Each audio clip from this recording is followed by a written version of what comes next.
Hey there everyone, so I am coming to you live from Web Summit. I'm not in the shop right this minute, just because I just want to show you what it's like. So you can see there's these different stands, and then look, this is just one pavilion. So it's pretty full on. And then you have this lounge, so we're part of this lounge, so we do have a little area that we can break out into. And over there, that's a big meeting place over there. It might be one of the investor booths. And so, yeah, we come back here. So I'm just going to hand the camera over to Angelino so that he can then, you guys can then see me. So, hey there, how are you doing? So I've got some tips for you that we've discovered. You have to imagine, I didn't actually quite imagine what it's like having 50,000 people here. It's pretty hectic, I have to say, and a little bit overwhelming when you first come. But so let me talk to you a little bit about logistics. So getting here, whether you come by Uber, well actually Ubers ran out. There were no more Ubers left, so if you take public transport, but you really need to allow 2 or 3 times the amount of time because the queues are really long. Unless you have a booth like ourselves, then we had a fast track booth. But if you're coming as an attendee, you can expect that you're going to wait 30 to 60 minutes to come in. So, you know, that's something definitely to take into consideration. Another tip that I would give you is have lunch before 12 o'clock. So it seems here most people have lunch at 1 o'clock, and so the queues are absolutely massive. But if you have lunch before 12, you go straight to the front, you'll be able to get your food and you'll be fine. So that's a good thing to take. It's easy because there's so many people here in 3 massively big pavilions to get overwhelmed.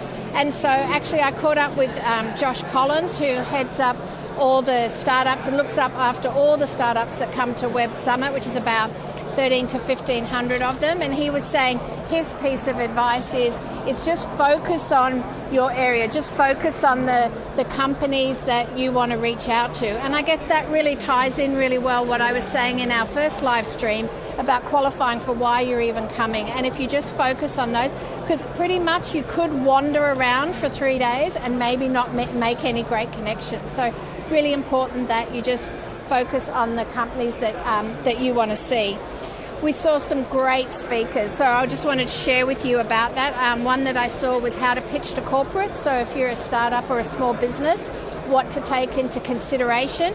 A really great presentation about what the sales cycle is, because a lot of people don't realize that for corporates it can be anywhere from 4 months even up to 2 years, and so you've got to plan for that. And so really you've got to make sure that you've got quite a few corporates in your sales funnel, because the lead time before that deal comes out could be quite long.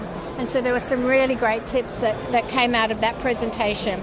Another one that Angelino went to was around gamification and how powerful gamification is for mobile apps. And he came back with this really great quote that I want to read to you, is that you can't just throw badges, points and leaderboards at people and hope it works for everyone. People are motivated by different things. So it's really important to take that into consideration, because a lot of people, when they think gamification, they think all they need to do is stick badges in their app and that's going to make the world of difference. But it's not just about that. Another one that I saw was accelerating early growth. And what I was really liked about that presentation is that they talked about KPIs and the importance of having 1 or 2 KPIs for your business that drives the key thing. So if I was to say for Bryn, our top 2 KPIs are around downloads and registrations. And I actually spoke to the speaker after the event to say, you know, this is the KPIs I have, what do you think about that? And he said, look, they're great. And he said, actually, I would make registrations the top one, and then the downloads kind of support that.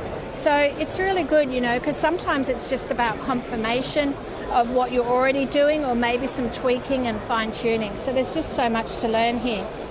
The other thing that I would suggest to people that where you and your teams are from Europe or other countries where English is not your first language, is what we've noticed is that when they're talking between each other, like they're just kind of standing around and that type of thing, they're speaking in their local language. I'd really encourage you to actually speak in English, because what you do is, because you're speaking in, you know, French or Portuguese or that type of thing, you're stopping people to come in and join that conversation. So you're kind of, you could get a lot of missed opportunities because you're not making yourself open for other people to approach you. So that's it. That's our first update from Web Summit. I hope that gives you a little bit of an insight. I might do another one later this evening because we do have an event this evening we'll go. I'll just play that a bit by ear. But thanks for being here, and I look forward to our next update.